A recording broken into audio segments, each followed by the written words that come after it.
এই ভর্তাটা একবার খেলে এর প্রেমে পড়ে যাবেন। বিশেষ করে যারা টক পছন্দ করেন তাদের তো ভীষণ ভালো লাগবে। তো ভর্তাটা বানানোর জন্য আমি কিছু আমড়া ছুলে নিয়েছি।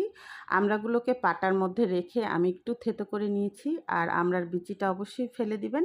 একটা জাম্বুরা ছিলে তারপরে আমড়ার সাথে মিক্সড করে নিলাম। এরপর এখানে স্বাদমতো লবণ দিয়ে দিলাম। আমি এখানে সাদা লবণ ব্যবহার করেছি। আপনারা চাইলে বিট লবণ ব্যবহার করতে পারেন। সেটা আরও মজা হয়। ১ চামচ চিনি দিয়ে দিলাম, মরিচ তেলে তারপরে স্বাদমতো মরিচের গুঁড়ো দিয়ে দিলাম। এরপর একটু টক বানানোর জন্য আমি একটু লেবুর রসও দিয়ে দিলাম। এরপর দিয়ে দিলাম কাসুন্দি। তো কাসুন্দিটা দেওয়া হয়ে গেলে আমি খুব ভালোভাবে এটাকে মাখিয়ে নিয়েছি। আর পরিবারের ছোট বড় সবাই খুব পছন্দ করবে এই ভর্তাটা। আপনাদের যদি ভালো লেগে থাকে অবশ্যই বাসায় বসে একবার হলেও ট্রাই করবেন। তো আজকের মতো এখানেই বিদায় নিচ্ছি। সবাই অনেক অনেক ভালো থাকেন, সুস্থ থাকেন। আল্লাহ হাফেজ।